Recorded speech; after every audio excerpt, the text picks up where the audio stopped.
ধারাবাহিকের আগামী পর্বতে আমরা দেখতে চলেছি নীলু ও কাঁসাই বাড়ি থেকে পালিয়ে যাওয়ার পর আবারও নীলু বাড়ির সামনে বাইক ঘুরিয়ে নিয়ে এসে কাঁসাইকে বলে, তুমি বাইক থেকে নেমে যাও কাঁসাই, আমি তোমায় বিয়েটা করতে পারবো না। একথা শুনে কাঁসাই তো ভীষণ কষ্ট পায়।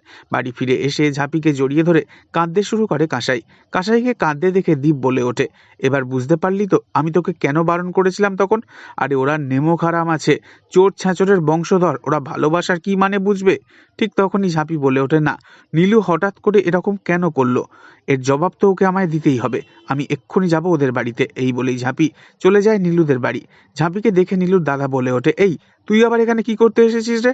এরপর নীলুর মা ঝাঁপিকে বাড়ি থেকে বেরিয়ে যেতে বলে আর বলে, অনেক কষ্টে ছেলেটাকে ওখান থেকে বের করে এনেছি, এবার না ওকে একটু শান্তিতে থাকতে দে, বুঝলি তো? তখন ঝাঁপি বলে, না না না কাকিমা, ওখানে আমার দিদিটা তর্পে তর্পে কেঁদে মরছে, আর এখানে নীলুদা শান্তিতে বাঁচবে, এটা তো আমি হতে দেবো না।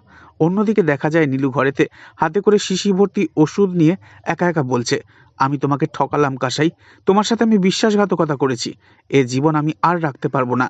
এই বলেই নিজেকে শেষ করে দিতে যায় নীলু। তবে কি এবার সবকিছু শেষ হয়ে যাবে, নাকি সমস্ত সত্যি এবার টেনে আনবে ঝাঁপি? নেক্সট আপডেট নিয়ে ফিরছি খুব শীঘ্রই। ততক্ষণের জন্য সাবস্ক্রাইব করে আমাদের সঙ্গেই থাকবেন। ধন্যবাদ।